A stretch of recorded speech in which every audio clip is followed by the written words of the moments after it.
Saya bersyukur pada Tuhan yang telah memberikan pewahyuan yang luar biasa semenjak 2016 sampai saat ini. Di mana sesuai janji Allah kepada saya bahwa Dia akan memuridkan anak-anak kita langsung besar damai sejahtera Allah. Di versi daripada bahasa Inggris, I the Lord will teach your children and they will have real peace.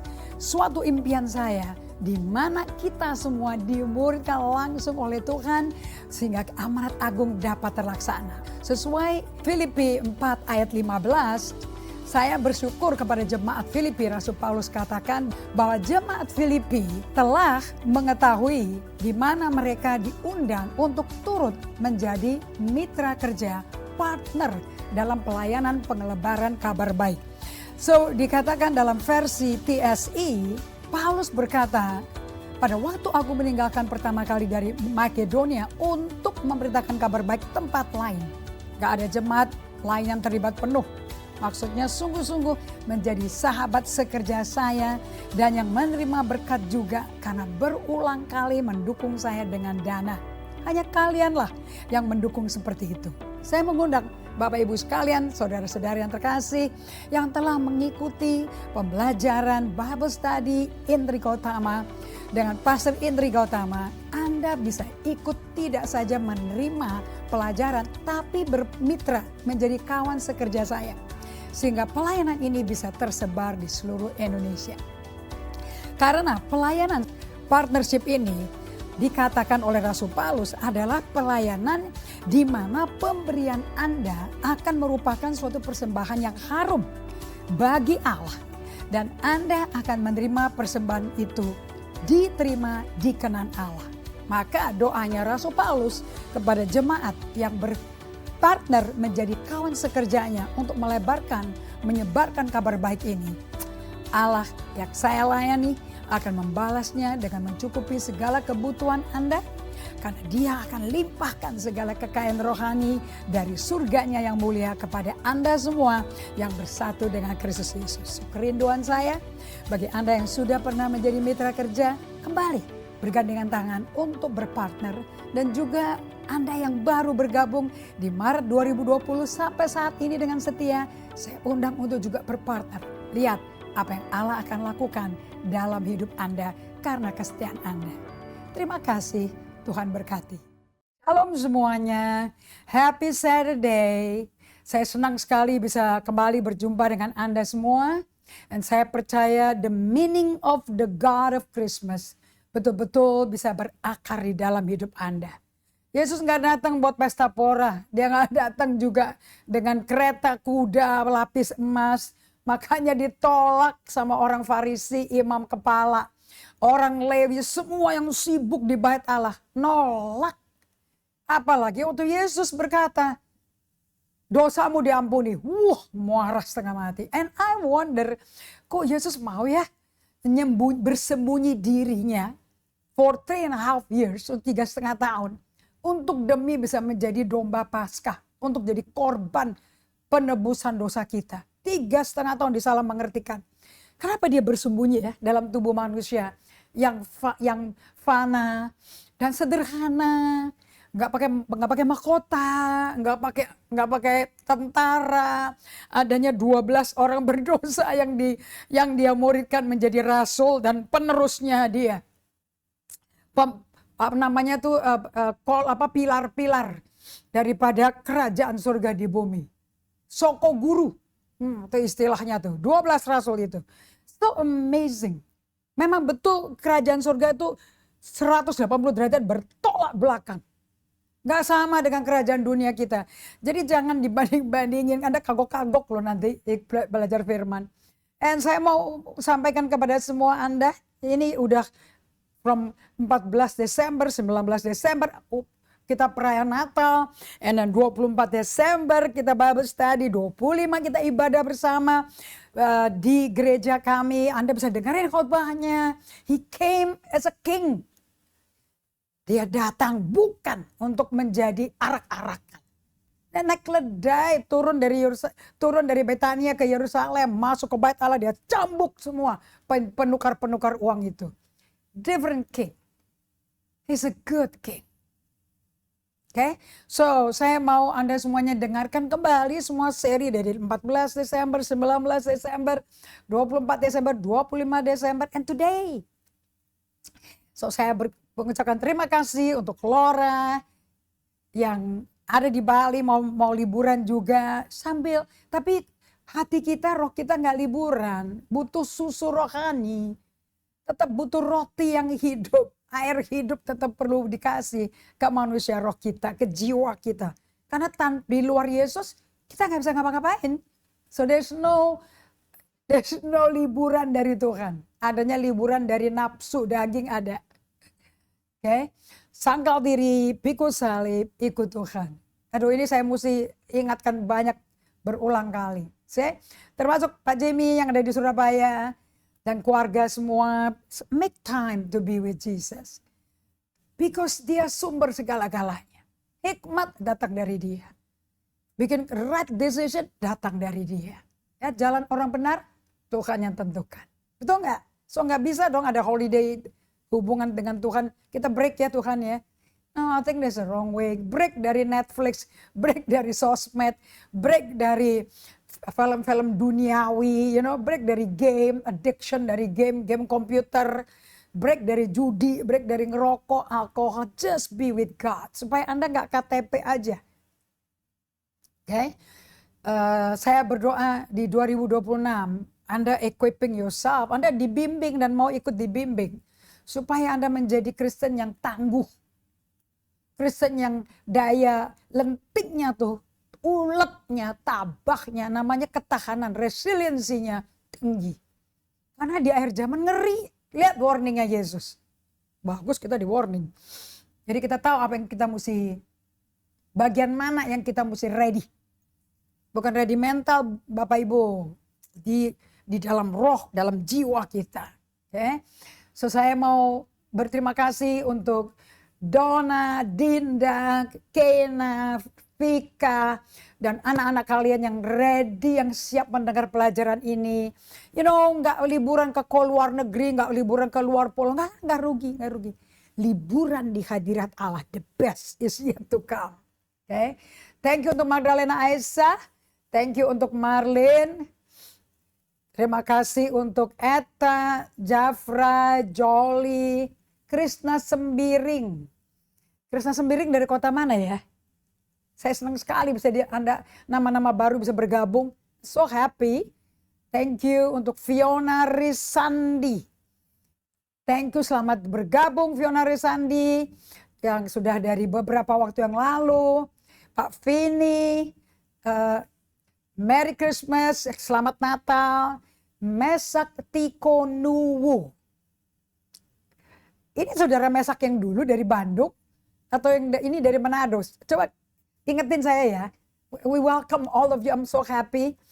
Okay, Malcolm, Irene, Ong, semua teman-teman. Aduh, okay. This is the most important time. Eka Siska dari Manokwari. Gimana perayaan Natal di Manokwari? Yesusnya ngapain sih lahir di bumi? Dijelasin nggak? Okay. So saya mau Anda semuanya betul-betul menerima juru selamat dunia yang spesial ninggalin surga, melepaskan kealahannya, ambil rupa pelayan, hamba. Hamba itu servant. Hieropates kalau nggak salah bahasa Yunaninya tuh, itu adalah pendayung-pendayung kapal zaman dulu. Kalau dulu yang dayung kapal gede itu manusia.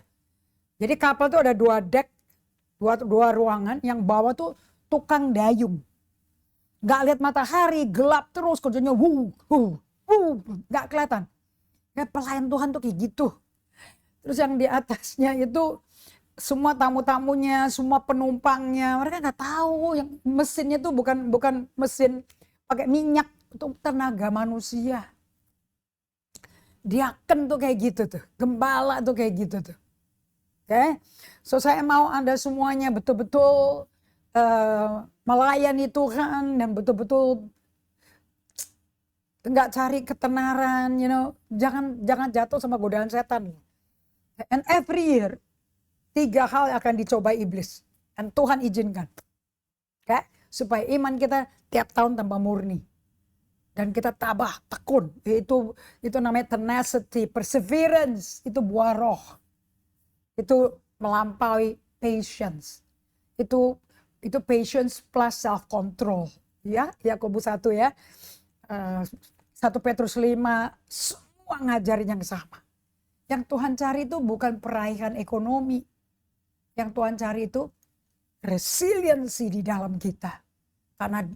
Karena untuk jadi murtad itu gede sekali kesempatannya. Nah, saya mau Anda semua belajar dari apa yang saya ajarkan selama bertahun-tahun ini sejak COVID untuk mempersiapkan akhir zaman ini. Oke, kita berdoa. Bapak Ibu sekalian, kita datang ke hadapan Tuhan. Saya membawa apa yang Dia taruh di hati saya. Dan buka telapak tangan Anda relax, taruh di atas pangkuan kaki Anda, and be still. Anda bikin space for Jesus. Dengan slowing down, taruh dulu kerjaan-kerjaan yang merepotkan, and just be still. Berada bersama Tuhan. Hirup hadirat Allah dari dalam hati Anda. Supaya keluar aliran-aliran air hidup memenuhi jiwa Anda, pikiran Anda, kehendak Anda, perasaan Anda. Biar semuanya dikendalikan hadirat Allah. Supaya manusia lama kita disalibkan, manusia baru dimunculkan. Mari kita berdiam di hadapannya.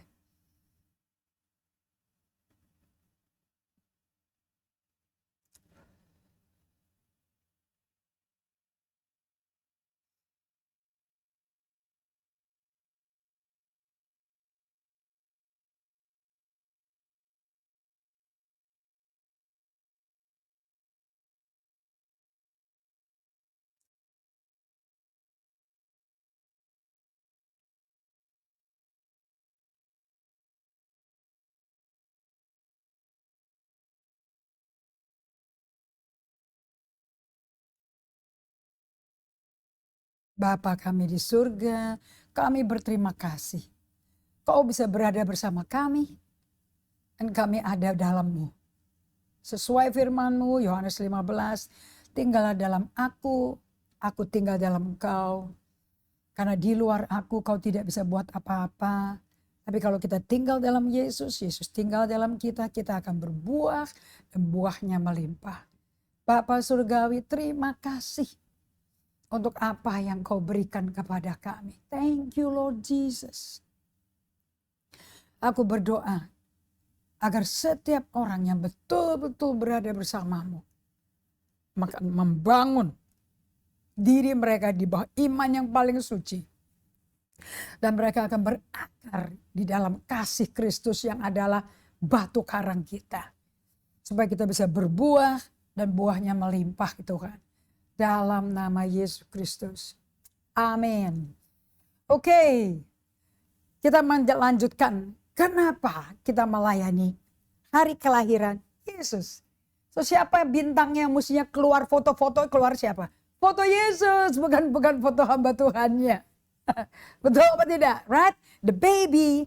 Saya punya keponakan, punya baby yang kedua, dibawa ke rumah kemarin, you know. And yang dimunculin di semua Instagram dia is the baby, bukan mami papinya. It's the same thing with Jesus. Yesusnya mesti nyata melalui hidup kita supaya Yesus dipermuliakan. Oke, 2 Korintus 3 ayat 18. Anda bisa buka. Ini adalah tagline dari pelayanan kami. 2 Korintus 3 ayat 18. This is what the teaching is all about. Dan kita semua mencerminkan kemuliaan Tuhan. Mantulin kemuliaan Tuhan. Kitanya. Oke. Menjadi kemuliaan Tuhannya yang kelihatan. Tapi kitanya jadi gak kelihatan karena ditutup sama kemuliaan Allah. Persis kayak waktu Musa turun dari Gunung Horeb. Setelah 40 hari 40 malam berada di hadirat Tuhan. Dia mesti pakai veil. Mesti pakai selubung. Karena silau orang Israel yang lihatnya. Nah, itu yang boleh dilihatin di Instagram, di YouTube. Okay? Dengan muka yang tidak berselubung. Dan karena kemuliaan itu datangnya dari Tuhan yang adalah Roh Kudus. Jadi hidup bersama Yesus itu hidup dipenuhi rohnya Yesus. Maka kita diubah dari dalam keluar. Ini spiritual formation nih. Kita diubah menjadi serupa dengan gambarnya. Bukankah ini sama dengan Kejadian 1 ayat 26, 27? Waktu Allah dengan sukacita bertiga mereka berkata, marilah kita menciptakan manusia serupa gambar rupa kita. Master Eckhart, satu hamba Tuhan, Desert Father, monastic priest yang mengajarkan kalau Anda gak bisa kenal dirimu, Anda gak akan kenal Tuhan. Dan dia berkata waktu Allah ciptakan manusia, there's a holy laughter antara mereka. Marilah kita ciptakan manusia serupa gambar rupa kita. Supaya mereka take dominion, berkuasa. Atas ikan di laut, burung di udara, binatang merayap, atas bumi, atas segala yang isinya di bumi. Tapi gak menguasai satu sama lain, mengasihi satu sama lain. Okay? Dan mereka diberi kuasa oleh Tuhan untuk menjadi manajer. Ya, branch manager Taman Eden. Gagal manusia pertamanya. Oke, dan Anda mau tahu untuk menjadi pengurus manajer daripada Taman Eden? Dan Taman Eden itu ada di hati kita. Itu hati kita. Tempat Allah bertata. Tempat pohon kehidupan itu berada. Right? Dan di situ manusia harusnya pakai otoritasnya Tuhan untuk mengelola supaya ikannya hidup, manusia gak kelaparan, bisa makan ikan, bisa menikmati keindahan ikan. Belum bisa makan ikan, dia nggak boleh makan darah waktu itu. Masih makan biji-bijian waktu itu. Belum ada dosa soalnya. Burung yang indah, marga satwanya dipiara semuanya. Hutannya tidak ada kegundul. Nggak ada banjir bandang, nggak ada rusak permukaan bumi. Indah sekali. Taman Eden. Yang memberikan kebutuhan untuk manusia hidup. Dari ekosistem, dari makanan, untuk pertahanan hidup. Semuanya indah. Allah menjadi partnernya Adam dan Hawa. Tapi diganti sama Adam, iblis jadi partnernya. Jadilah banjir badang. Jadilah manusia makan semak berduri dan belukar. Jadilah manusia menderita, istrinya menderita sakit bersalin, hanya birahi sama suaminya, kayak nggak ada tugas lagi, so beranak cucu, suaminya dengan peluh cari uang. Dulu nggak kayak gitu, Allah nggak kayak gitu. Itu bukan Allah, itu lambang pencuri, pembunuh, pembinasa, perampok. Dan semua milik Allah ditutupin sama dia supaya kita nggak tahu, dan dia kuasai. Jadi iblis itu mafia Bapak Ibu, mafia benar-benar. Tapi di 2 Korintus 3:18 kita diubah menjadi serupa dengan gambarnya dalam kemuliaan yang semakin besar. Kalau di bahasa Inggrisnya, and we all with unveiled face beholding. Mencerminkan, memantulkan the glory of the Lord. Sambil karena ada roh Allah memenuhi, membungkus, menyelimuti kita. We are, present tense, being transformed into the same image from one degree of glory to another. For this comes from the Lord who is the Holy Spirit. Jadi Roh Kudus itu adalah manifestasi Yesus di bumi. Makanya Roma 8 ayat 9 berkata, kalau kau tidak memiliki Roh Kristus, kamu bukan miliknya. Yang gak akan ditransformasi serupa Kristus. Nah, Yesus datang ke bumi. Dia harus mati. Karena dia mesti tanggung dosa kita. Dan bayar hukuman dosa itu yang adalah maut. So dia mesti mati, dia masuk ke tempat dunia alam maut. Tapi hari ketiga karena dia Allah. Maut dikalahkan, kematian dikalahkan. Sengat dosa tak ada kuasanya lagi. Dia bangkit dari mati. Dia hidup. Dari tubuh yang copot-copot, dagingnya darah kemana-mana, muka udah gak kayak orang. Penuh dengan orang pikir kena tulah, padahal kita yang penuh tulah. Ditimpakan ke dia. Hari itu dia bangkit pada hari ketiga. Dia menampakkan diri 40 hari lamanya. Kemudian hari ke-50 dicurahkan rohnya Yesus. Yang dia serahkan ke Bapaknya, diberikan kepada kita. Dan kalau kita gak punya rohnya, kita bukan miliknya. Nah, begitu Roh Kudus berdiam dalam kita, kita dikasih hati yang baru, hati yang lembut, hati yang keras dibuang, Hati yang berontak, mau berdikari sendiri, mau ngatur sendiri, puas diri, itu dibuang, diganti dengan hati yang lembut, roh yang baru. Nah ini yang hilang nih, tempat roh Allah berdiam. Waktu Adam jatuh dalam dosa, rohnya mati. Jiwanya yang ngatur hidupnya, yang dikontrol sama roh jahat, Satan, Satan. Baca Wahyu 12 ayat 9 dan 10 tuh. Nah, dan Roh Kudus bisa berdiam lagi, menguasai. Kan Yohanes 7 ayat 38 kan, dari dalam hati orang percaya keluar aliran air hidup. Yang dimaksudkan ayat 39, Roh Allah yang waktu itu belum hadir. Karena Yesus belum mati di kayu salib. Waktu dia bangkit, waktu dia mati, dia serahkan kepadamu, ku serahkan nyawaku. Itu dia tuh. Itu yang hilang dari kita. Aduh, dapatnya berat ya, bayar harganya Yesus. Nggak, udah kejam, tapi dia beri diri. Filipi 2 ayat 5 sampai 8 jelaskan, aku beri diri. Tujuannya, goalnya itu untuk kita kembali serupa gambar rupa Allah, dari one degree of glory to another degree. So Roma 8 ayat 29. Sebab semua orang yang dipilihnya dari semua Anda yang bergabung dengan Babes tadi ini, you are a chosen people. Anda orang pilihan Tuhan. Semula itu selalu referensinya merujuk ke sebelum dunia dijadikan. Wah, keren gak tuh? Nama Anda dan saya ada di buku kehidupan Allah. Mereka juga ditentukannya dari semula untuk menjadi serupa dengan gambaran anaknya. You see? 2 Korintus 3:18 sama dengan Roma 8:29, sama dengan tujuannya Yesus, kenapa Yesus datang ke bumi. Kayak dia Ibrani 2 ayat 9-10, ayat 4 sampai akhir. Wow. Sebab semua orang yang dipilihnya dari semula, mereka juga ditentukannya dari semula untuk menjadi serupa dengan gambaran anaknya. You know, saya belajar dari John Eldredge. Waktu saya lahir baru, saya tuh bersaksi di mimbar, you know. Kristen tuh bukan agama, itu relationship. Tuh, relationshipnya sama Maria, sama Yusuf, akrab banget Yesus. Dan melalui rohnya kita, sekalipun Maria Yusuf udah mati, udah berapa ribu tahun yang lalu, tapi kita masih bisa punya hubungan. Melalui roh kudusnya, roh Kristus yang diam di dalam batin kita, mengoperasi interiornya, jiwa kita yang rusak akibat dosa. Dan diubah dari hari ke hari, dari glory, satu derajat glory ke derajat berikutnya. Semakin hari semakin serupa Kristus. Nah itu tujuannya Yesus Christmas itu.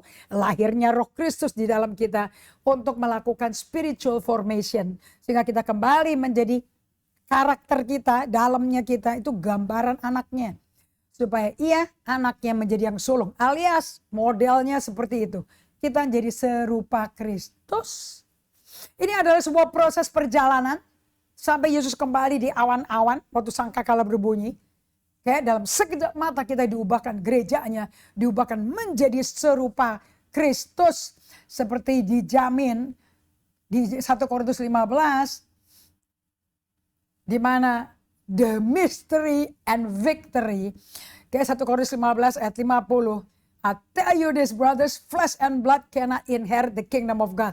Iya nih, darah daging gak bisa mewarisi kerajaan Allah. Nor does the perishable inherit the imperishable. Yang bisa binasa, yang bisa fana, gak bisa mendapat bagian yang tidak fana. Behold, I tell you a mystery. Saya pakai ESV ya. Sekarang pakai bahasa Indonesia. Saudara-saudara, inilah yang aku katakan kepadamu. Itu bahwa daging dan darah tidak mendapat bagian dalam kerajaan Allah. Bahwa yang binasa gak mendapat bagian dalam yang tidak binasa. Sesungguhnya aku menyatakan kepadamu suatu rahasia. Misteri gak bisa dinalarin. Itu mesti pewahyuan. Kita tidak akan mati semuanya. Tapi kita semuanya akan diubah. Bagaimana diubahnya? Ayat 52. Dalam sekejap mata. Sekejap mata itu kalau bahasa Inggrisnya pakai Alkitab bahasa Inggrisnya ayat 52. In a moment, in the twinkling of an eye. Twinkling tuh gini. Saya sudah ngomong gini, Anda tahu gak, saya udah kedip-kedip berapa kali. Tapi cuma sekali kedip waktu pertama kali lihat dia, dalam sekejap twinkling of an eye, dalam sekejap kedipan matanya Yesus. Kita semua at the last trumpet, di sangkakala terakhir, For the trumpet will sound, sangkala akan berbunyi, and the dead will be raised imperishable, and we shall be changed. Ini lagunya Dottie Rambo. We shall behold him. Kita akan menatap dia dalam sekejap mata.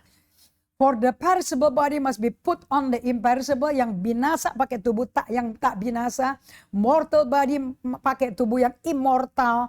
When the perishable puts on the imperishable, the mortal puts the immortality, there shall come to pass the saying that's written, death is swallowed up in victory.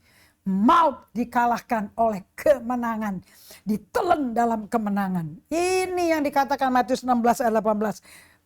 Di atas batu karang ini, di atas Kristus, di atas kasih, alam maut tidak bisa menelannya. Wah, gereja itu tabah, ketahanannya gede, neraka ya nggak bisa.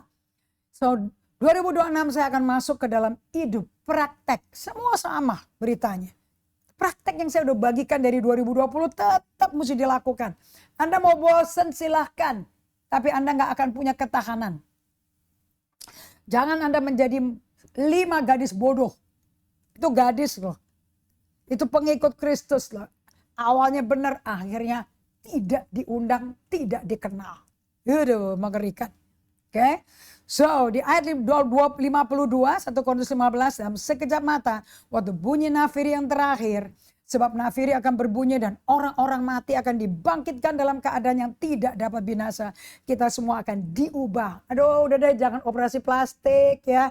Nanti silikonnya turun, nanti bibirnya miring. Udah salah operasi, nggak bisa diperbaiki. Aduh, ini sel hidup. Tulangnya juga sel hidup, kulit juga sel hidup, daging juga sel hidup, nggak bisa pakai plastik-plastik. Udah, nanti ketemu dalam sekejap mata kita semua 30 tahun. Saya nyesel kalau Anda pakai operasi tarik muka pakai benang, botox disuntukin tiap hari, rusak loh. Oke?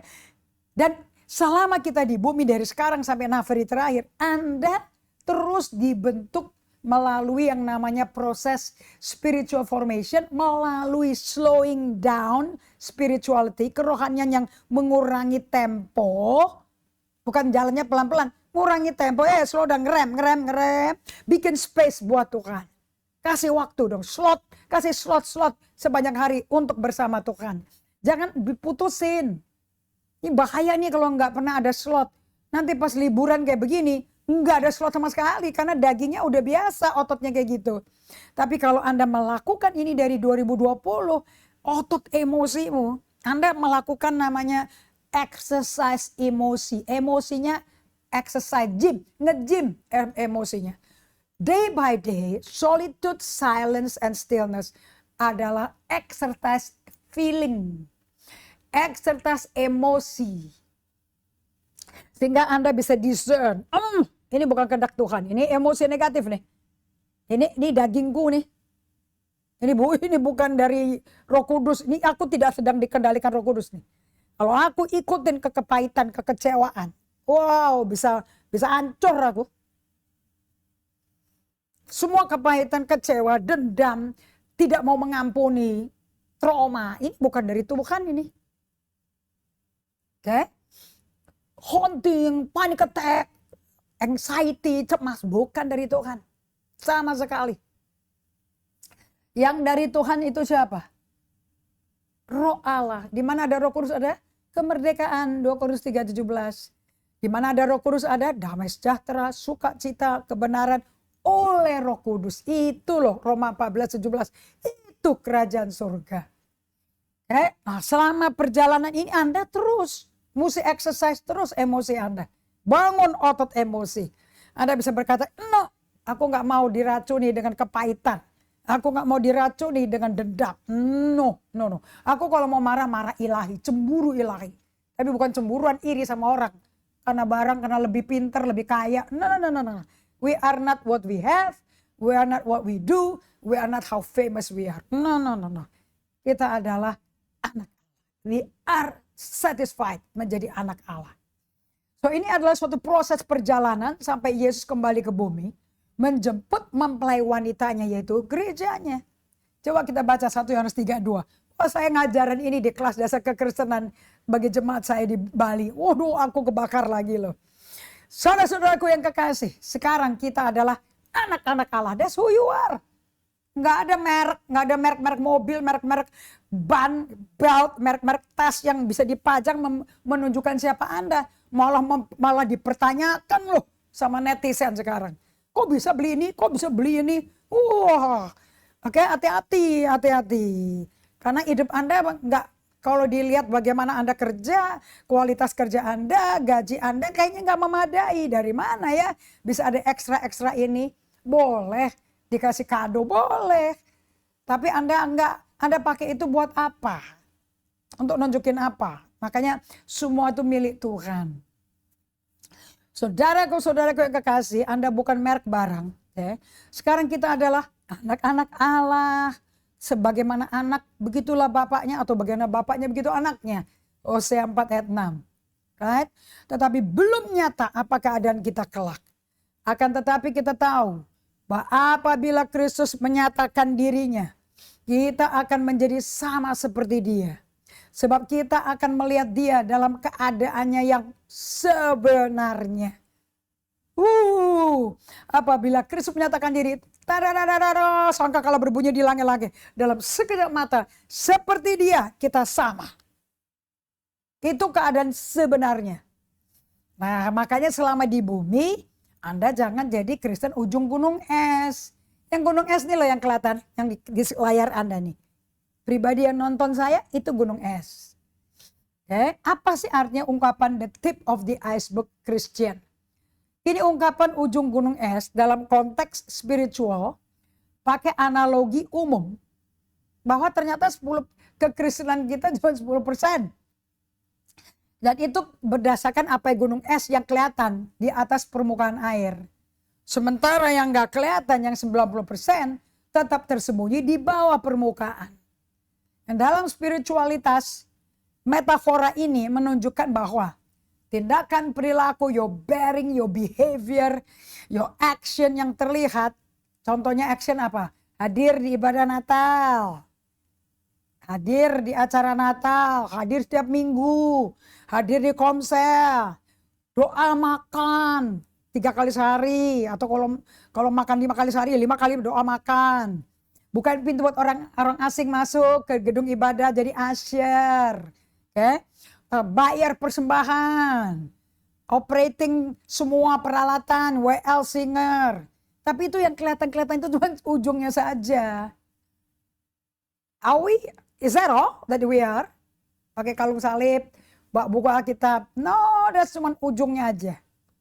Pokoknya kelihatan di muka orang cuma ujung lah. Kayak gunung es makanya kelihatannya muncul kecil. Oke? Kapal Titanic kena goncangan tektonik ya. Kapal Titanic hancur, bunuh semua awak kapal, nakodanya, orang-orang kaya yang masuk ke situ. Itu kapal mahal, lux. Financiernya all the financial company yang gede-gede. Merrill Lynch, JP Morgan.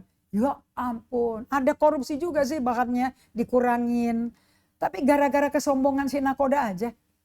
Si awak kapal berkata, jangan lewatin sebelah tuh gunung es loh. Bahaya. Karena si awak kapal kan di bawah. Dia bisa lihat ada gunung es di bawah. Nakoda berkata, jangan ngajarin saya. Saya sudah kuasai. Saya udah berapa puluh tahun memimpin jadi kapten kapal. Nggak usah ngajarin. Tuhan juga kalah sama saya. Dia nggak mau dengar anak buah. Perut kapalnya diberet sama gunung es bagian bawah seperti kaleng sarden. Tuas air laut, berapa tekanan tuh air tuh, volumenya masuk ke kapal. Dengan kata lain yang diajarin dari kapal Titanic, karena kesombongan si nakoda, kesombongan kita nggak mau tahu, kita nggak peduli apa yang ada di bawah kita. Cepat atau lambat yang di bawah kita akan ngancurin kita. Cepat atau lambat. Oke? Nah, kadang-kadang Tuhan izinkan penderitaan, cobaan, ujian terjadi untuk Anda ngalami kedalaman yang Anda belum pernah lihat dari diri Anda karena tersembunyi di bawah permukaan hidup Anda karena sibuk yang 10% sih. tiba-tiba terjadi bencana yang di bawah meledak kayak anak Krakatau. Volkanik meledak. Dan Anda shock, gak bisa ditolong lagi. Itu mungkin Amsal 18, Amsal 28, 13. Oh, Amsal 29 ayat 1. Kalau orang ditegur gak mau dengar, tiba-tiba kena malapetaka dan tidak bisa dipulihkan lagi. So, substansi sejati dari kehidupan spiritual seseorang itu termasuk karakter, termasuk integritas, motif tersembunyi, konflik yang belum terselesaikan, sejarah masa kecil sampai saat ini, sejarah pribadinya, dan keyakinan yang mendalam itu terletaknya justru yang di 90% yang tidak kelihatan dari permukaan hidup Anda. Oke, Yesus menjelaskan, biasa Anda ngerti kan ya? Anda bisa ngomong enggak, tapi hati Anda berkata yang lain. Padahal bohong. Anda bisa ngomong iya, ya saya juga begitu, padahal enggak. Okay. So Yesus menjelaskan kepada murid-muridnya di Markus 7:21 ya. Sebab dari dalam, dari hati orang. Dari mana Bapak Ibu? Dari hati itu yang dibawa itu. Hati itu Dallas Willard katakan di epicenter of our life, of our soul. Jiwa kita itu seluruhnya kayak selubung membungkus hati kita. Hati kita itu terdiri dari free will, kehendak bebas, kemauan, okay, dan roh kita. Pilihan, kehendak, semua itu di hati. Itu dibungkus jiwa dan nyetir si jiwa. Nah, kalau hati itu tidak bertobat, tidak dikasih hati yang baru, waduh jiwanya kacau. Makanya keselamatan itu mengenai jiwanya karena hatinya diganti yang baru. Dari hati orang timbul segala pikiran jahat, percabulan, pencurian, kayak mau korupsi secara digital, korupsi secara fisik, itu terjadinya dari hati. Pembunuhan, perjinahan, keserakahan, kejahatan, kelicikan, hawa nafsu, iri hati, hujat, kesombongan, kebebalan, semua itu timbulnya dari hati. Timbul dari hati, dari dalam. Itu menajiskan orang. Karena dari hati mempengaruhi pikiran, setuju apa yang kita pikirkan itu kita lakukan. Bagaimana how a man think, that's the way he is. Tapi sumbernya itu, operasionalnya, NATO-nya itu di hati kita. Makanya nomor satu kalau Anda menerima kelahiran Yesus dalam hidup Anda, yang dioperasi di dalam tuh hatinya dulu dibuang. Yang penuh kejahatan. Diganti hati baru. So Peter Scazzero mengajarkan pemuritan yang sehat secara emosional. This is the real deal Bapak Ibu. Pemuritan itu bukan lulus sekolah kitab. Bukan pengetahuan di kepala. Tapi transformasi dari dalam hati keluar. In and through you. Di dalam Anda keluar melalui Anda. Karena dari apa yang dari hati keluar ke mulut. Jadi Anda gak bisa ngomong tidak. Tapi sebetulnya hatinya bilang iya aku lakukan itu. Tapi gak mau ngaku. Munafik kan. Tapi kan yang ngatur semua itu kan hati kan. Mau terbuka gak? Mau jujur gak? Mau vulnerable gak? Atau mau gak usah lah. It's all in your heart. Nah, murid Kristus itu emosinya, perasaannya sehat. Nah, perasaan itu di jiwa yang dikontrol sama hati yang ada Roh Kudusnya. Makanya doanya bukan kehendakku, bukan maunya si jiwa. Bukan nafsu jahatnya si jiwa yang terjadi. Kayak Paulus di Roma 7 ayat 13 sampai ayat 25. Aduh, aku ini manusia celaka, gak ada yang baik dalam diriku. Wah, itu dia baru sadar loh. Walaupun kita cinta mula-mula itu kan hati roh kita baru. Tapi jiwa kita tuh melawan, gak suka ikutin jalannya si hati. Anda ngalami gak sih kayak gitu peperangan di dalam hati Anda? Nah, kalau betul-betul pemuritan itu terjadi, emosi Anda akan itu yang disembuhkan, dibentuk kembali. Dari emosi yang ketakutan, panik attack, cemas, sedih, trauma menjadi emosi yang penuh sukacita, damai sejahtera, kasih, lemah lembut, baik. Nah, ini perjalanan sampai ke sana. Seumur hidup Anda sampai Yesus balik.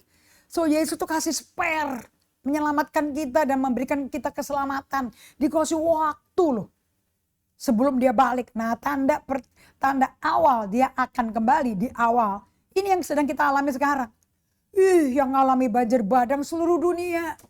Di Washington, Amerika, Argentina, Venezuela. Wah, lagi ngalami semua. Bukan hanya di Sumatera Utara, bukan hanya di Padang dan Sibolga, Tapanuli Utara dan Tengah. Seluruh dunia Bapak Ibu. Cuaca ini udah gila.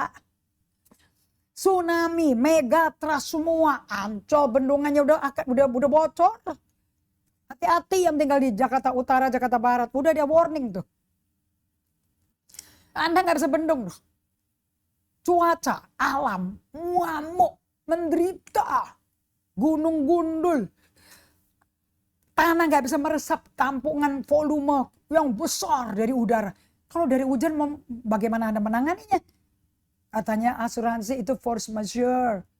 Di luar kemampuan. Kata itu pekerjaan Tuhan. Enggak. Anda baca Roma 8 deh. Ayat 19-20. Ciptaan mengeluh mengerang. Karena branch manajernya siapa? Manajer bumi, laut, isinya siapa? Langit, ikan, binatang merayap, ternak, bumi, flora, fauna. Itu siapa yang diberi kuasa? Kita kan gerejanya. Lah gerejanya juga kayak orang dunia. Yang dibanggakan di dunia sebagai kelas sukses. Dipakai. Terang aja terlantar kita menjadi konsumer. Bukan produser. Bukan kontributor. Malah tukang hoarding. Nampung. Udah kebalik deh. Kerajaan Allah gak sama kerajaan setan. Kerajaan kegelapan di dunia. Itu kan penuh kita punya screen.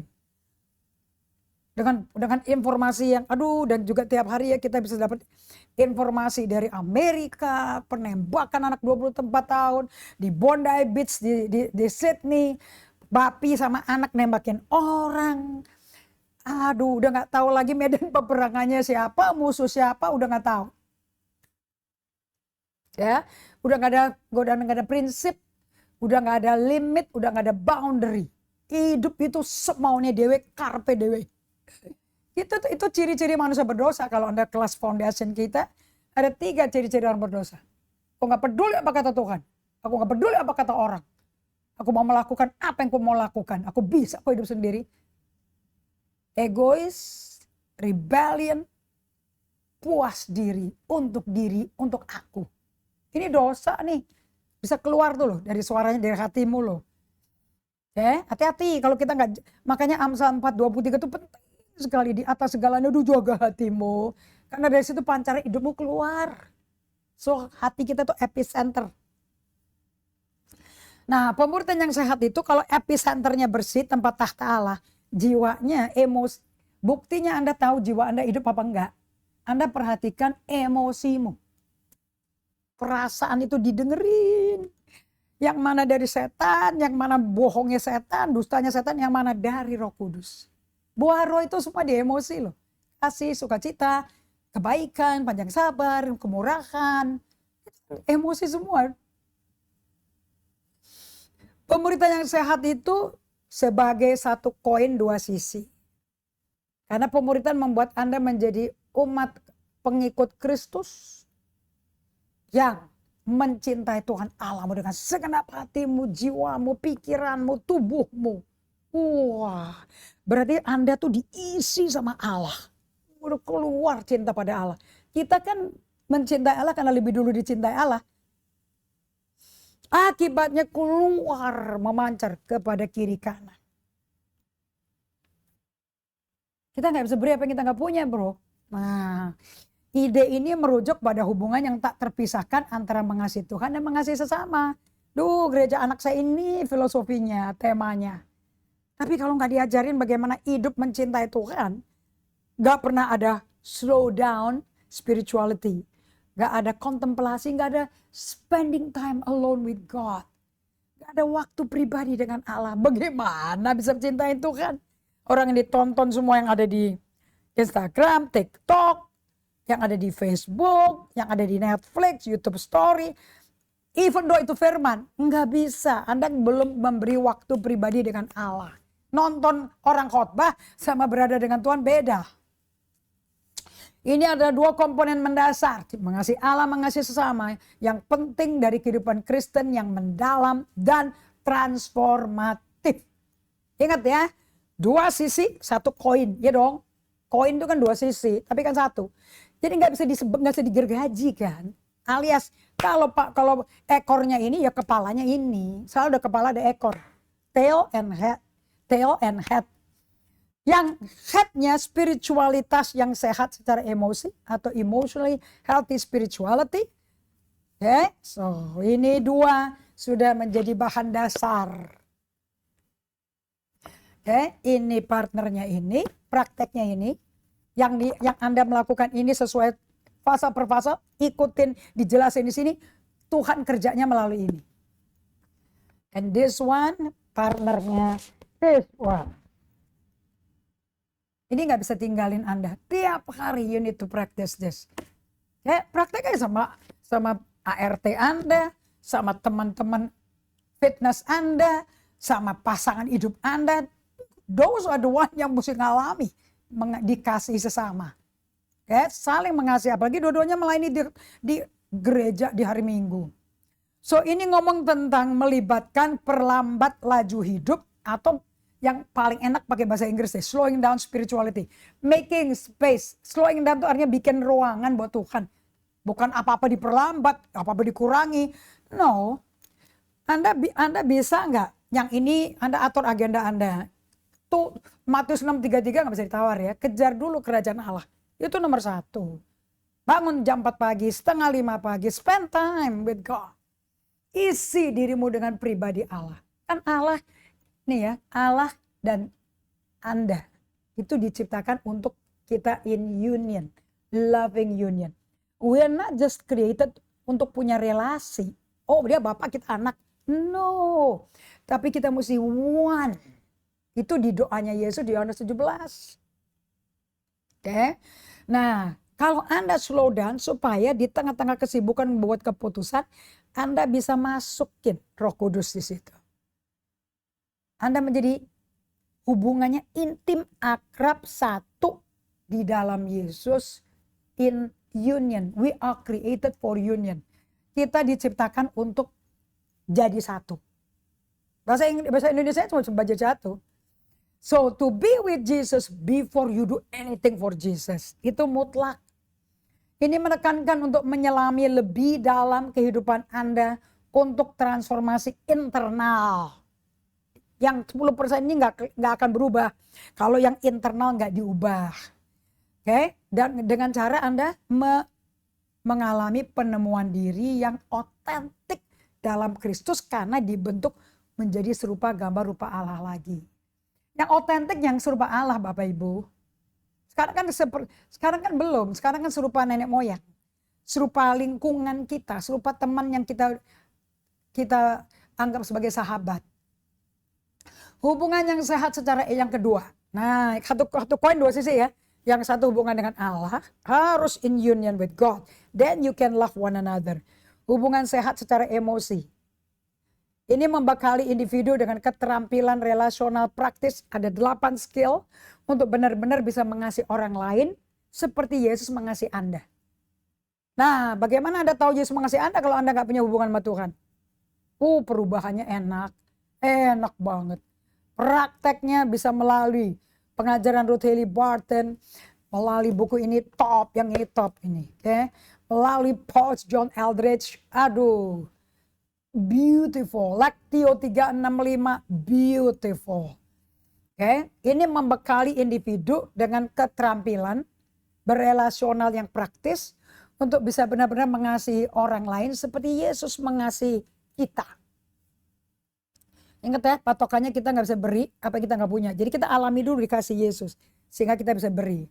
Aspek ini mengukur kematangan spiritualitas seseorang dengan pertumbuhan seseorang dalam kemampuan mereka mengasihi orang lain. Jadi siapa yang bertumbuh dewasa rohani, yang menjadi serupa Kristus, yang bisa mengasihi sesama seperti Yesus mencintai kita secara efektif dan mematahkan kekuatan pola hubungan negatif di masa lalu yang kita diwariskan oleh kakek moyang kita.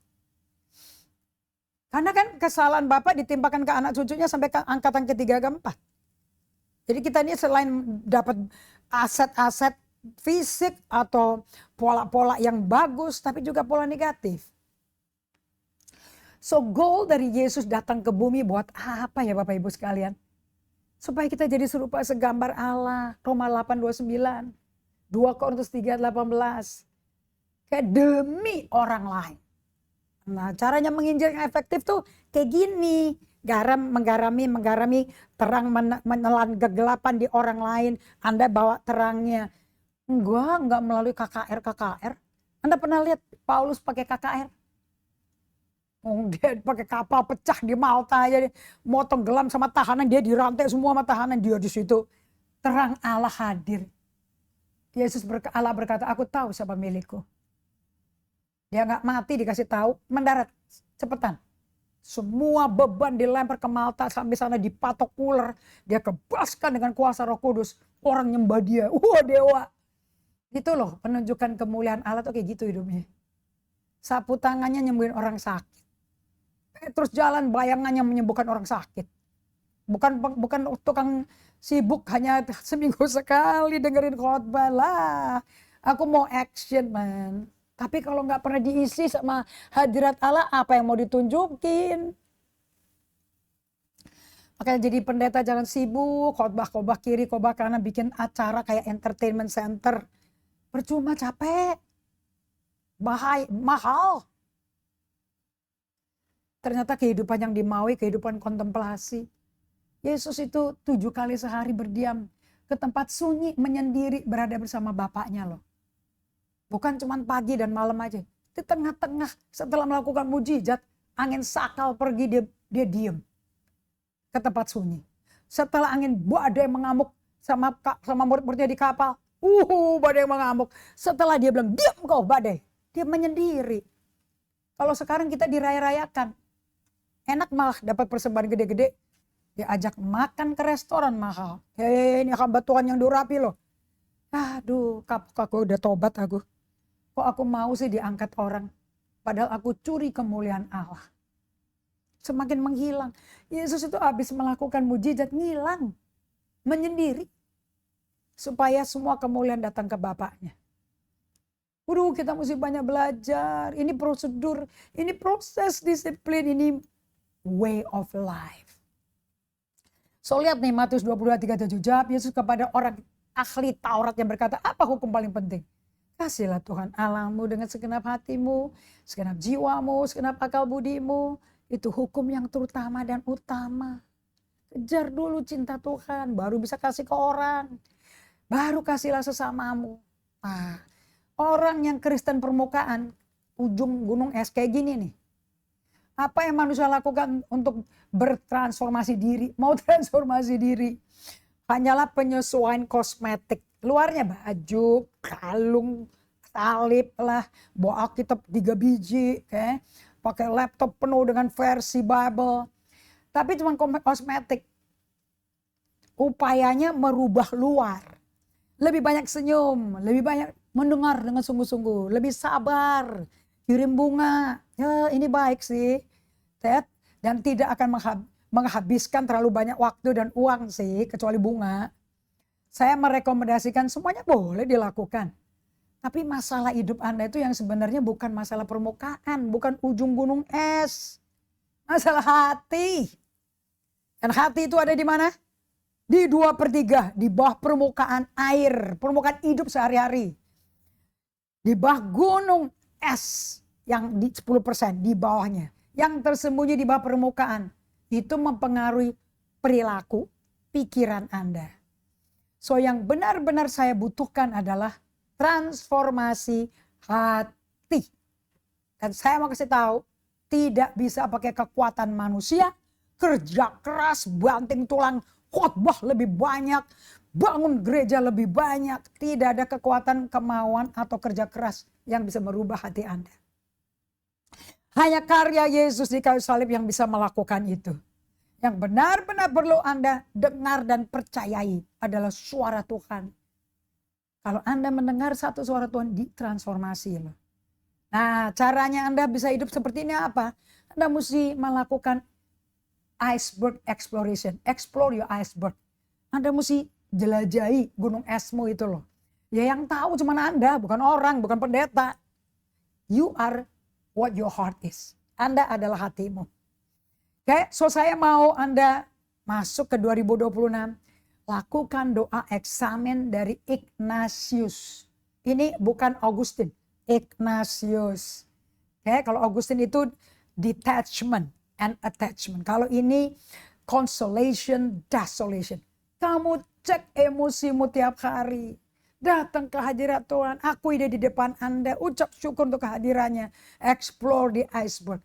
Berapa persen Roh Kudus menghiburmu? Berapa persen Anda dalam kesedihan? Karena dosa Anda, karena situasi yang Anda alami. Kalau Anda meninjau perasaan Anda, setiap hari bersama Tuhan ya, jangan sendiri. Anda mohon pengampunan, nantikan penuh hadirat Allah, percaya hari esok Anda disertai Tuhan. Anda akan bertumbuh dalam kesadaran, self-awareness. Bahkan Anda bisa tahu, aduh ini kehendak Tuhan dalam kehidupan sehari-hari. Orang benar hidup diatur Tuhan. You know the will of God. So doa eksamen bukan doa yang kaku, kata-katanya kaku, hafalan. No. Anda keluarkan emosi Anda. Ya, Anda mesti rawat tuh emosi. Ini doa eksamen every day sebelum mau tidur. Setelah dinner, rawat emosimu. Tulis di jurnal. Karena emosi itu bahasa jiwamu. And emosimu adalah jeritan hatimu. Itu ditulis oleh Dan Allender and Trample the Third. Aduh, bagus banget itu buku. So jangan dipendam, dikubur, didinai, di-avoid, dihindari. Hadapi emosi itu. Supaya Anda kenal dirimu. Dan dari kenal dirimu, Anda ketemu Tuhan di situ. Dan kenal suara Tuhan, akibatnya tahu kehendak Allah. Makanya seperti Daud, every day, kenapa kok dia disakiti Saul? Kok bisa baik banget ya sama orang? Karena dia selalu berada bersama Tuhan. Melakukan feelings exercise. Anda tahu gak ada gambar otak tuh yang pakai barbel yang gede yang 100 kilo tuh. That's how you have to pray every day. This is soul care. Untuk ini Yesus datang nyelamatin jiwamu. Supaya Anda gak salah bikin keputusan. 2026. Anda tanya pada dirimu, what are you mad about? What are you sad about?